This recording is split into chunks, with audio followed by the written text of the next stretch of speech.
right, we are back once again on Couch Code. This is episode 2 of your favorite podcast. We are here to give you everything in the world of football, in the world of sports. The Champions League football is back, and you know where to catch it. It's on DStv. But we'll be talking a lot about the games itself. Barca losing to Monaco, Real Madrid winning it late in there, and also Inter Milan holding Man City to a draw. We would also get into the European leagues, the English Premier League, the Italian League, the Spanish La Liga, everything that you need to know. We'll be here to discuss it right in the comfort of our couch. Also, the Black Stars. Yes, we'll do a small one about the Black Stars and our chances of qualifying for Morocco 2025. We'll be discussing all of that here on Couch. My name is Kwame, and I'm here with Manfred and also Coach Ken. We'll be delving straight into everything when we come back from this quick break. Let's make a quick turnaround when we come back straight into the couch with our analysis. 75 days since the last day of last season. We are ready to do it all again.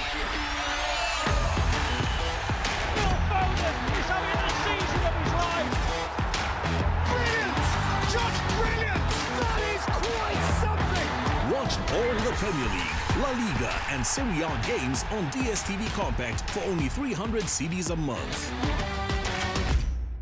That quick break. So let's get straight into action.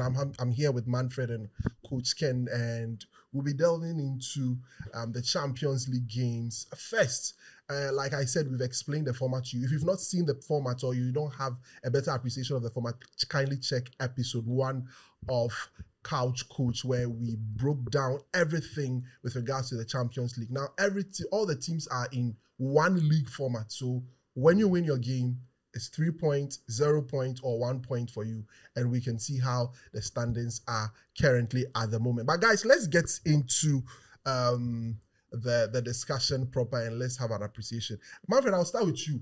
Barcelona started the league 5 games before the Champions League. 5 wins out of 5. They were flying. They were playing so well. They go into the Champions League. A quick red card. They were down.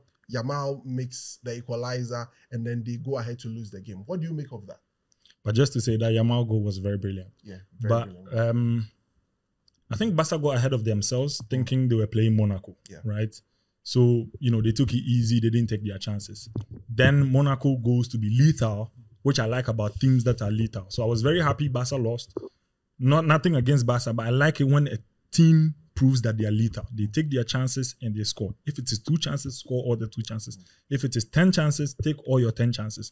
Don't do, I could have scored this and this red card. We've seen teams that have gone down with 1 red card and still gone to win the game. It was too early, but still didn't change anything about the game. If it was midway in the game and they've built a momentum around the player who's gone out, then it would have been a different conversation. But he got a red card early on. You had the whole game ahead of you. Control the game and take your chances, and you could have won.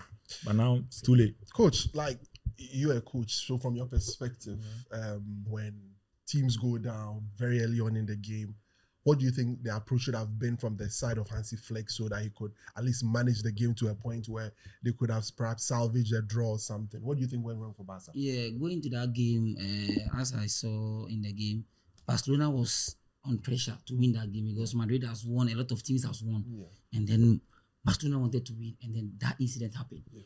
And then it killed the team off. It killed the team. I thought that was the main reason why they lost that game. And Barcelona could have come back and play well, but the mistakes was coming. That is why they couldn't even try to equalize or draw that game. Well, that makes it very difficult for teams, especially if you look at the format now. If you are not careful and you don't start very well in the Champions League, it becomes a problem because now teams that are winning, and remember, the first top 8 qualifies automatically.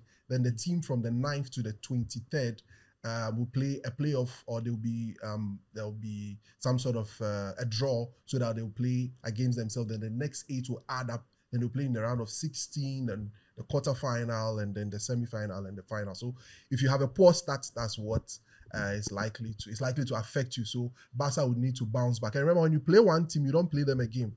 You've been drawn against several teams, and that's how the new Champions League format is. So just to bring you up to speed as to how things are going with the new Champions League format. But Real Madrid, now they are a very curious case. Now, if you look at Real Madrid, the arguments have been that with the quality that they have had, or they have currently in the setup, they don't seem to dominate games. They've had teams dominating them, but they still find a way to win games. Because if you watch the game against Stuttgart, they were unable to dominate as you would have expected. Yeah, definitely. But then, where have we seen this before? Galacticos. Yeah. They built an incredible team of awesome players and couldn't win anything with those players. Just because you have a lot of great players at your disposal, that doesn't necessarily mean you build a great team. It's happened over and over and over again. Instances all over the world. Leverkusen came out of nowhere, went unbeaten. They went on a complete riot. Yeah. Can you name 5 Leverkusen players that are top notch? You can't. But you can mention every Real Madrid player, Hendrik, this, that. But they don't function as a team. And that is what you need to win games. A team. You don't need one man. This is not the Maradona era where you can just put one person in the midst of any team and they win. Even Maradona had his issues, even in teams where they had players that were also very good in their own right, but they still struggled. That's what I'm seeing with Real Madrid. Because with Stuttgart, I expected them to run away with the whole game. But then I started seeing Stuttgart taking chances, going at Courtois. I was like, oh, damn, this game is going to be different than I thought. And then, lucky for them, they were able to pull it back. Well, my coach, like, I'll come to you. You are the coach in the couch with me now. Why is Madrid being dominated in games given the quality of players that they have? One thing I would say about Madrid is they've changed right now. Toni Kroos is not there, and Valverde is the one taking in charge of those long passes and making sure the team is compact for them to attack more. But Madrid, even last season, the way they play, they at times don't dominate, but at the end of the game, they win. How do they do that? That's a winning mentality. They have some mentality that Madrid is Madrid. No matter how it goes, you have to win. That is the one that is keeping them. Oh, so that's it. But you look at Hendrik and the kind of impact that he's had. After the game, I heard a lot of questions to Carlo where they were asking why is he not starting, because Rodrigo, who is part of the front three, hasn't been firing. A lot of people have made arguments that perhaps there's pressure on Rodrigo and that the room should be made for Hendrik, who was able to get a goal in that game. Do you think it's time for Hendrik to start? Not necessarily now, right? Because one, it's a Champions League game. It's a new format. It's a new set of team players that you are putting together. You have missing elements in your team now. You don't have the same rhythm and the same gameplay that you had last season, right? Like he was saying, Toni Kroos is not there anymore. Modric will not be able to give you that same output.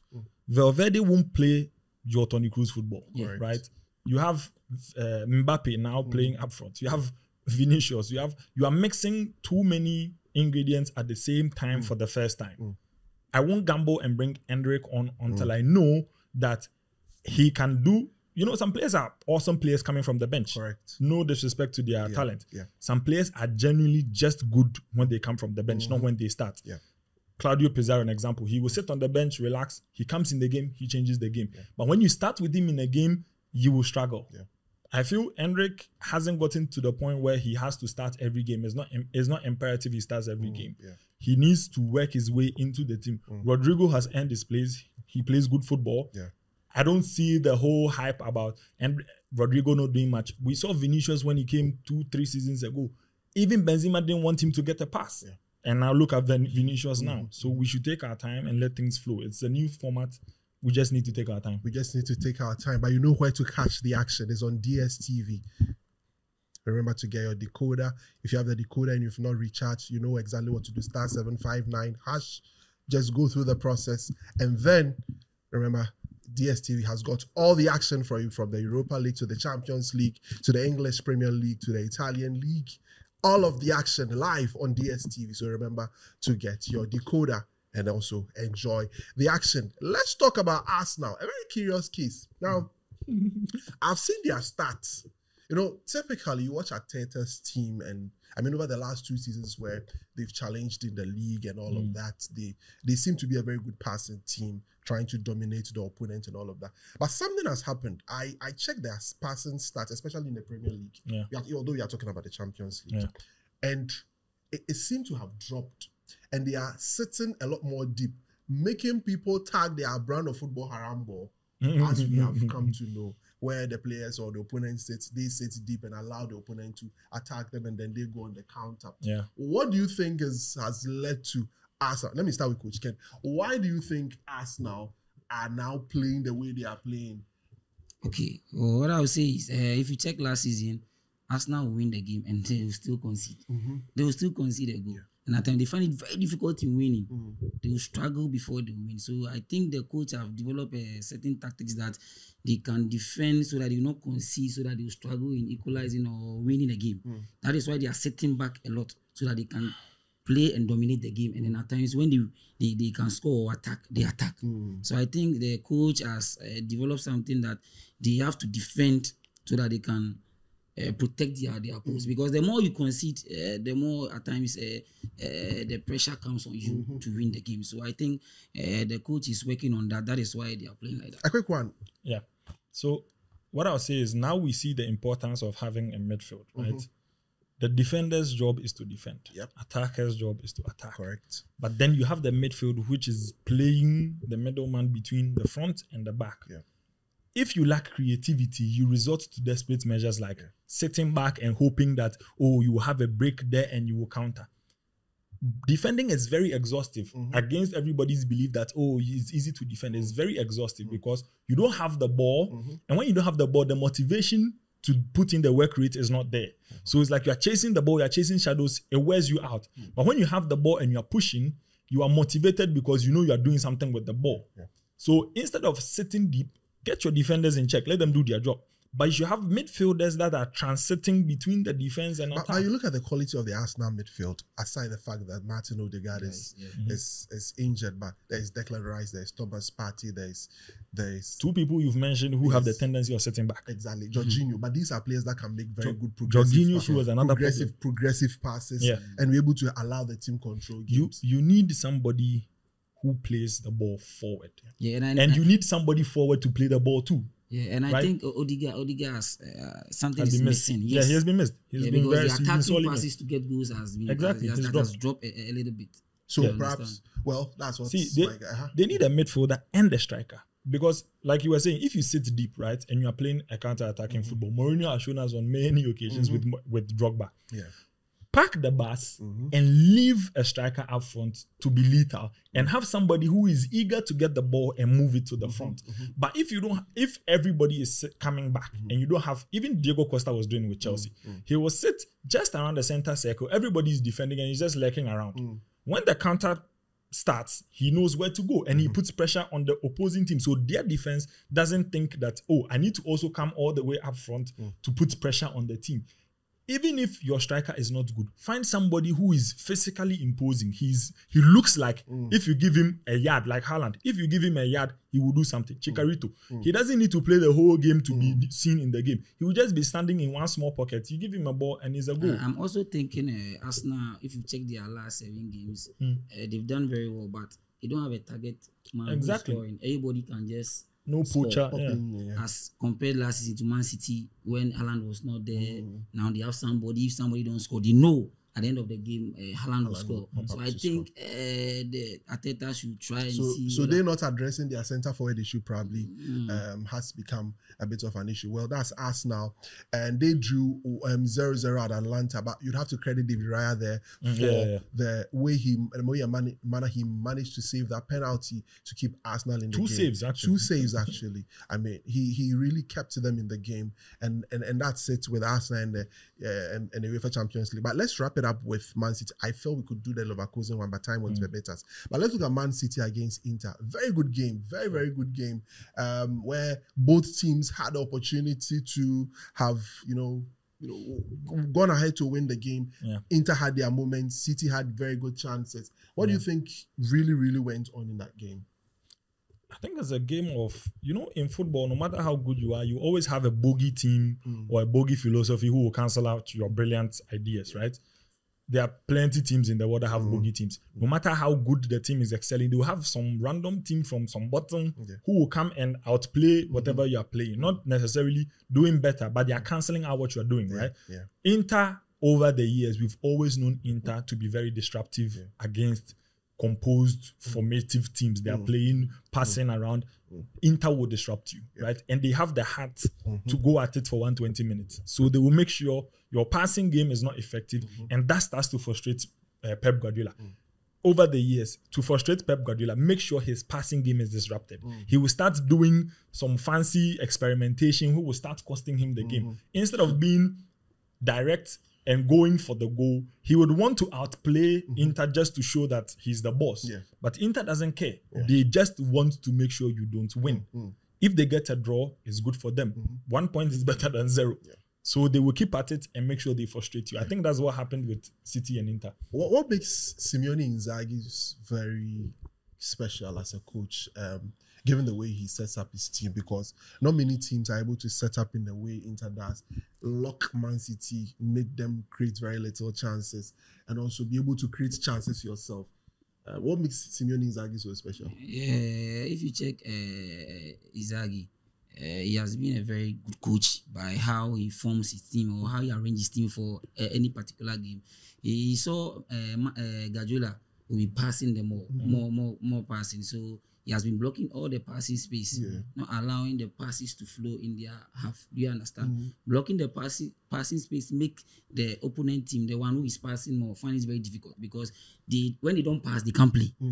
The only way they can play and enjoy their game is by passing and then moving the ball around. So when you are blocking all the passing space, it makes it very difficult for them to operate. So that is why I think they couldn't play as if the way Man City used to play. So it made it very difficult for Manchester City to score. And it's the only game so far this season that Man City were not able to get the ball at the back of the net. That tells you the quality. And it brings to mind that Champions League final that we watched between Inter Milan and Man City. It had to take Rodri's brilliance to be able to get that goal for Man City. And Onana didn't do anything on that game. I don't think Onana was actually a standout performer in that game. Very, very good game. But that shot, very, very, very few keepers. Yeah, very Onana-like. Oh, please.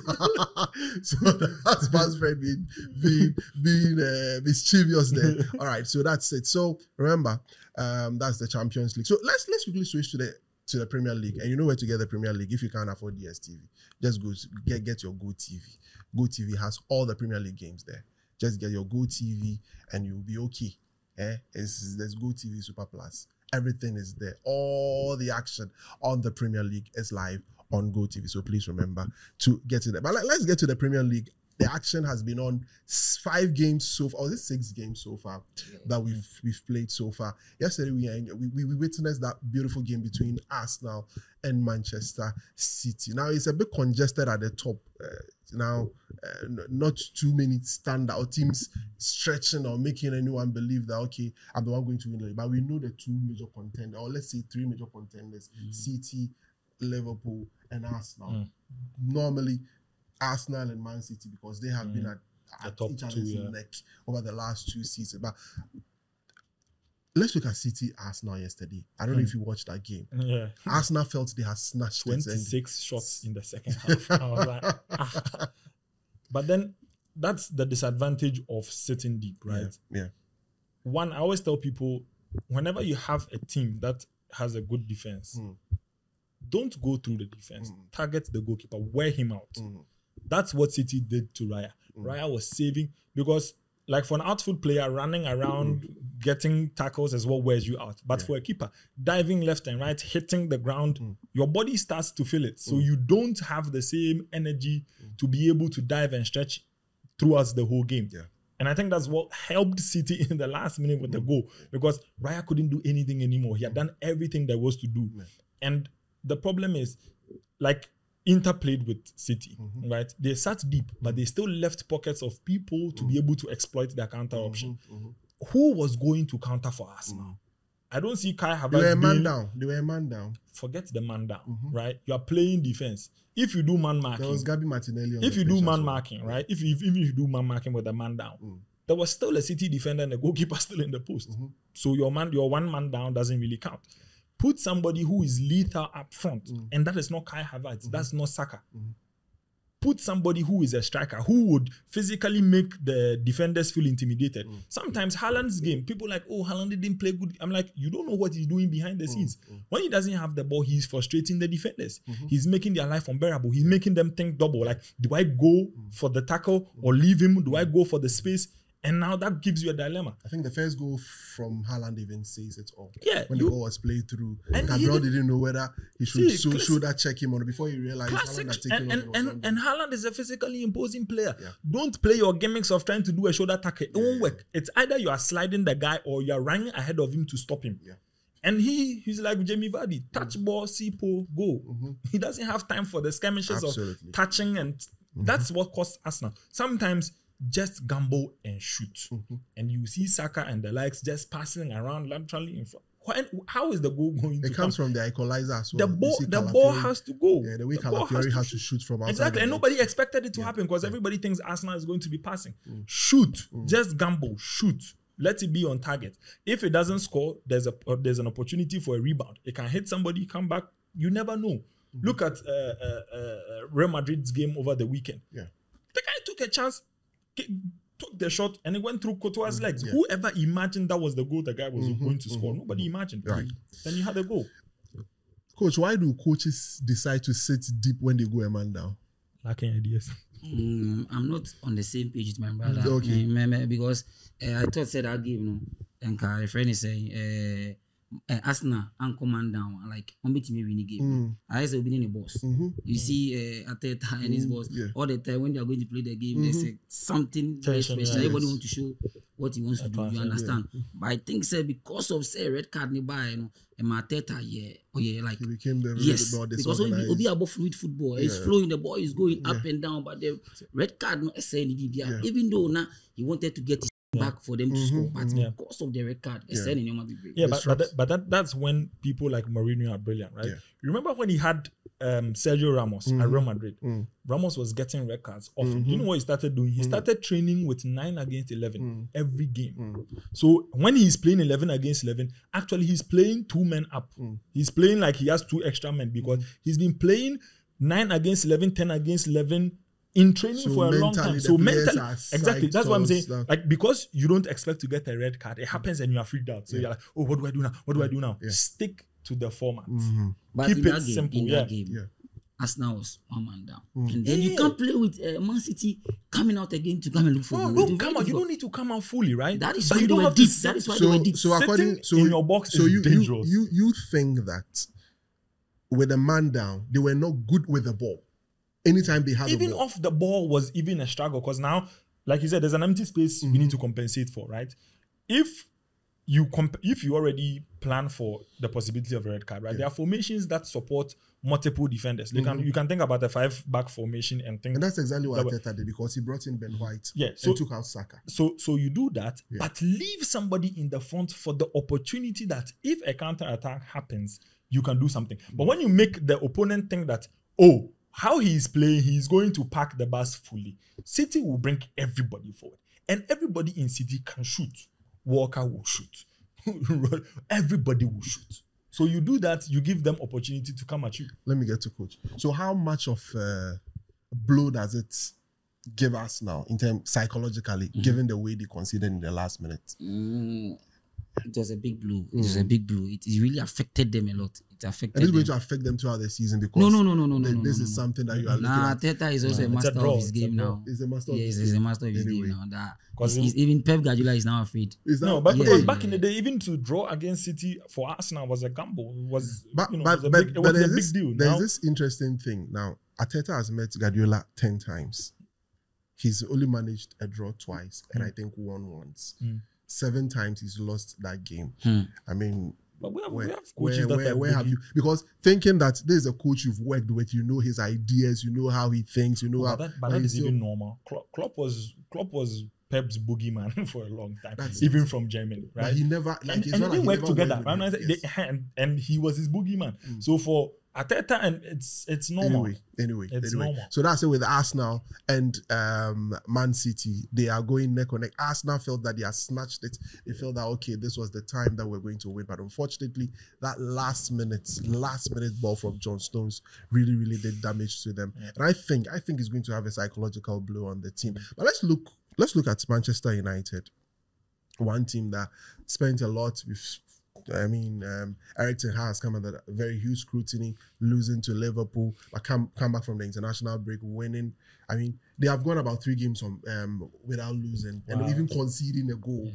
I mean, what sort of team? I mean, if you want a game against Palace, how the great have fallen. Oh, yeah, they are calling 3 wins a streak. Oh no, it's not a streak. It's not a streak. No. But the point is, like, it looks as if things have changed. Like, I mean, in terms defensively and all of that. But what do you think generally about the team? Again, especially looking at the game against Palace. Now, I feel it's early days, right? So everybody has the energy to put in their best performance to try and put the team up there, right? Yeah. It will get to a point. Last season will creep back in because the same problems are going to be there. The same monsters are going to rear their heads, and they wouldn't have a solution for it. What are the problems, if you can catalog some of them? I don't know what Rashford is doing, right? Brilliant player, brilliant prospect. Now, I don't even know where to place him. 3 in 3 games. Prof, we know people that do 3 hat-tricks in a row.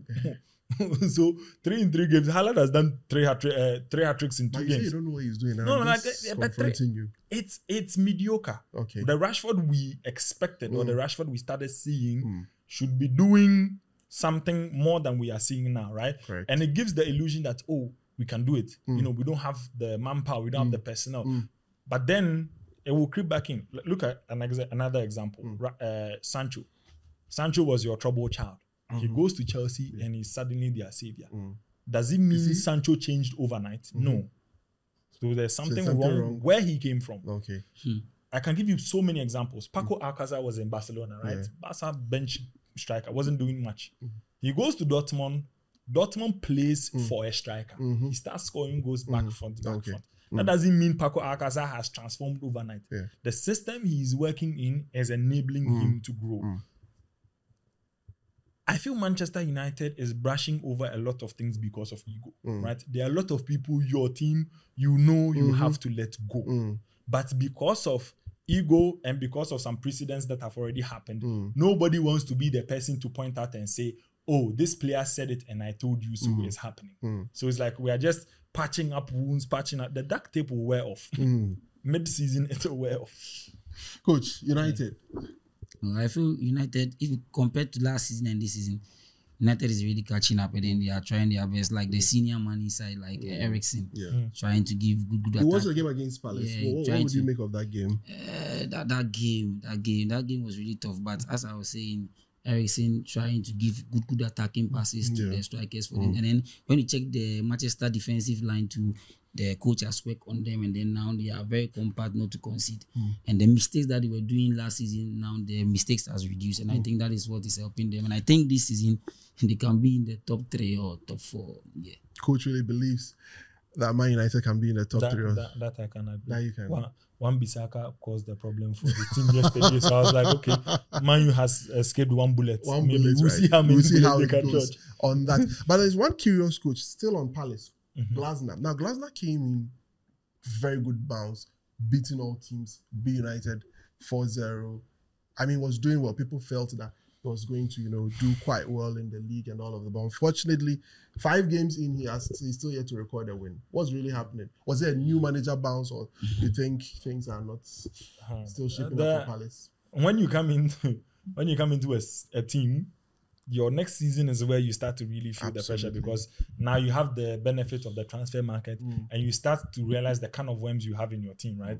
They will probably sell you on the fact that, we'll be able to sign some players, Then you come and you realize, we can't really sign this, we can't really. So it gives you that problem of how do we solve it now? We can't dismiss them. It's only 5-6 games in the season. You never know. We've seen teams that have lost incredible amount of games and didn't even go into relegation. I feel they can do something. I think it's more of a psychological problem for them. I don't really maybe they need a few players, 1 or 2, but most of it's probably psychological and how they see the Let's look games. at Tottenham Hotspurs. Ange Postecoglou started brilliantly last season, but he seemed to be having problems. His second season, he wins things. He says he wins things in the second season, but the football is not footballing. I can't say much, but what I can say in the EPO, the technical team of teams, they really learn, and then they see how you play. Coming to the other season, they try to find ways and means to stop you. So I think that is what is happening to him, and he's struggling. Yeah, he's struggling, making it very difficult.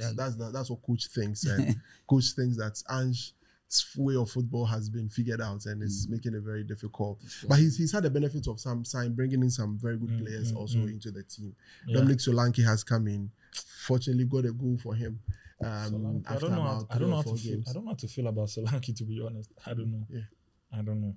I feel the EPL should start looking at the transfer market beyond England, right? To be honest.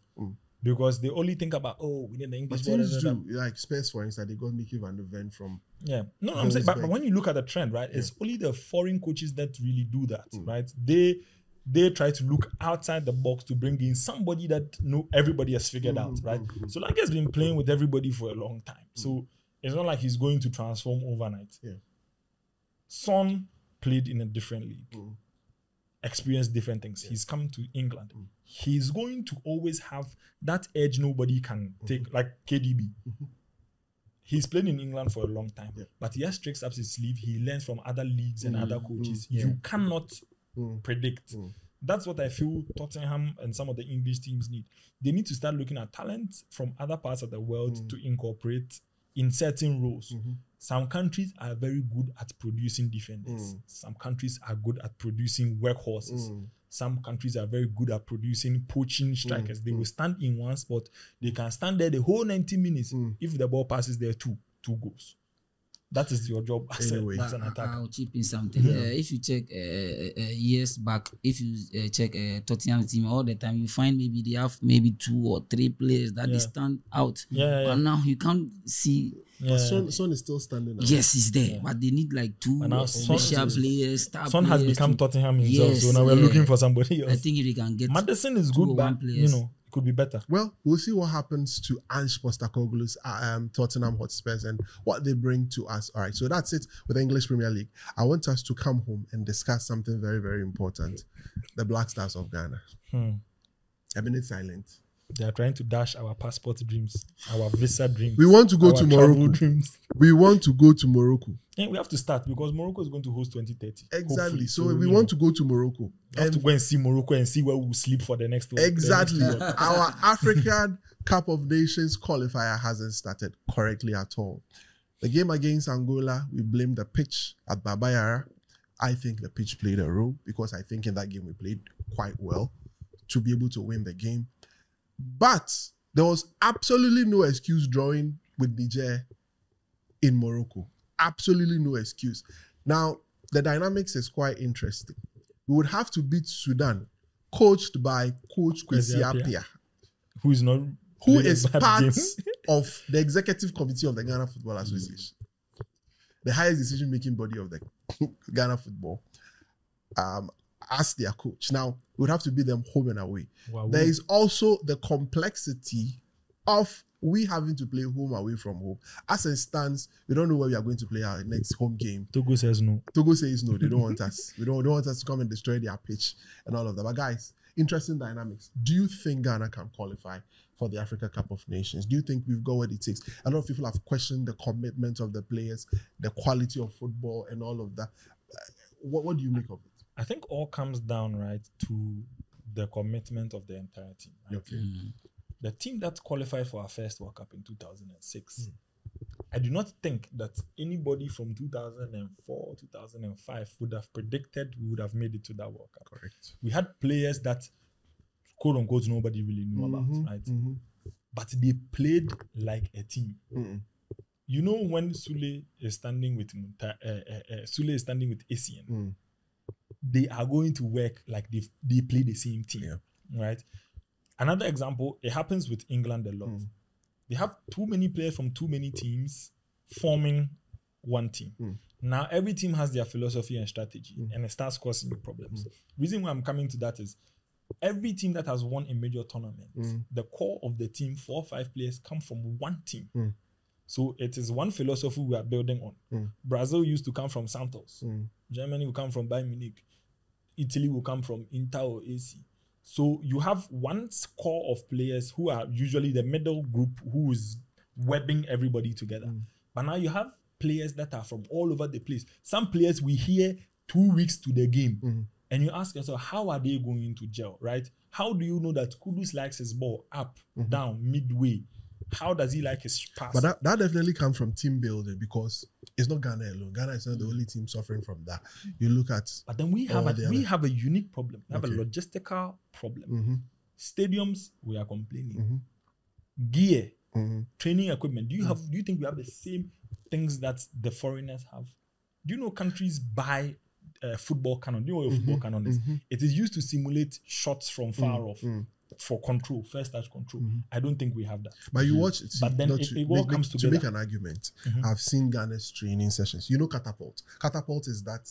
Yeah, that thing that they pull you back. Yeah. No. They have this device that you see at the back of the players. Thing, it helps them monitor their speed, their and all of that. And I've seen Black Stars having there is a video analyst and all of that. I mean, comparing to other African countries, we are not so bad off. But the reason I don't like to compare to other African countries is I don't pay taxes in those countries.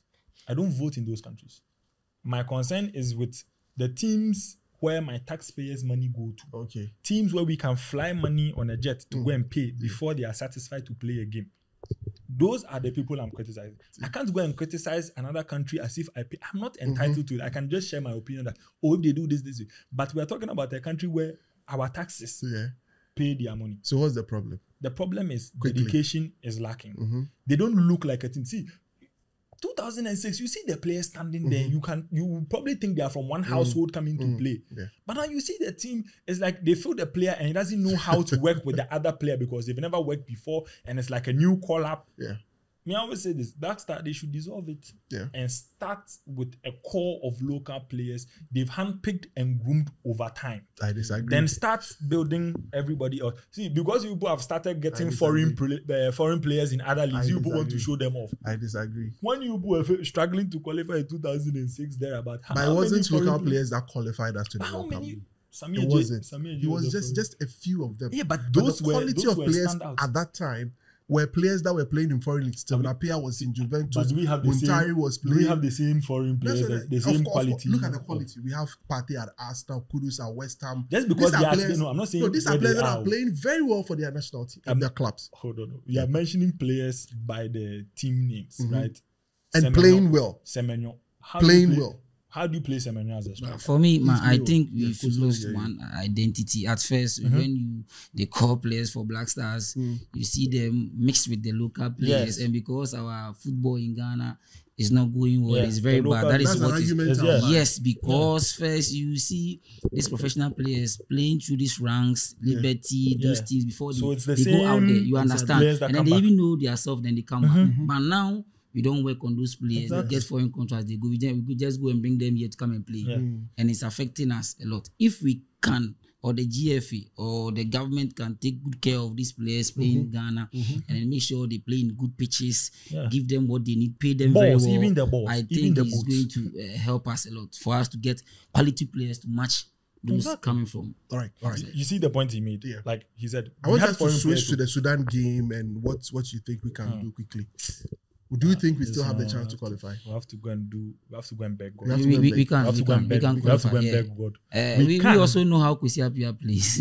We also know how he plays. If he knows how he plays, we also know. So I think we can win. We'll come and collect our eyes. We'll do this side. We know him side. Then we'll do one goal project. Then we'll come and cry here. Let us go and beg God. And it's a big game. That game is a big game because we want to win over Kwesi Appiah. Yeah, of course. So I think we are going to win that. That's it. It's a double header. Ghana playing Sudan. We play them home and we play them away. Sudan themselves don't have a home, obviously because of the issues that's happening in the country. So they've had to play a lot of their games away from home. So both teams, orphans, they have no home.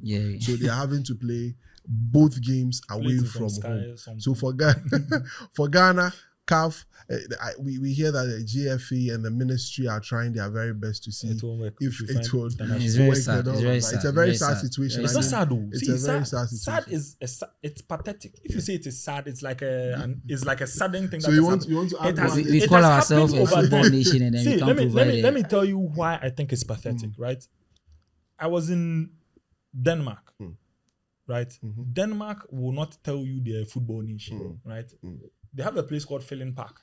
That's where Copenhagen Stadium is. I can count 5 to 10 public 11 standard size fields. Public, not fenced though. There's no fence. There's nothing. You can just walk there. Where people can just go and kick the ball 11, around. Yeah. right? With grass maintained by the state, with lines, not grass, just green pitch that you go and You know what I'm telling you? they have lines. You're asking too much. We're not asking too much. We are a footballing nation. You know the Tropics, country. no, in tropics, and we can't grow grass. People in tropic, I think the maintenance culture in this I'm saying, country, that is temperate- that I'm is a talking about problem. country that experience Because if snow. as You as go and the play- grass is green, it will shock you. Yeah. They have pitches with poles and nets. Nobody will go and steal them. Anyway, if we should talk about issues of the Black Stars, Ghana football, I mean, we would exhaust the And whole as you time. see, my brother, he loves Ghana too. He loves As he's Ghana. He talking, loves Ghana too they much. will come and Oh, then me- putting on his flag and then Ghana I just say, I won't. He loves- I went eat before. I went before the Ghana game. That one. Well, I have to that's drink it. Your soup before. That's it. My guys have made some very good arguments about the Black Stars and what we should do. I believe a lot in what Coach said. You know, I'll do just this in 2 minutes. Now, if you've watched Ghana and how we've progressed as a nation in terms of our football in modern times, it has been on the back of a very good youth football system. And I'll give you an example. The team that qualified for the 2006 World Cup, that team had a core from the under-20 team that played in the 2001 under-20 championship. Sule Muntari, Razak Pimpong, John Painter, Emmanuel And the Adokwe, local team. John Mensah. Now, these are players that were picked and were groomed at the under-20 level, graduated, played in very good foreign teams, came together to form the core to mix up with the likes or the experienced players like Stephen Appiah and other players that were able to get in, including Coach Otoado, who went on to play in the World Cup.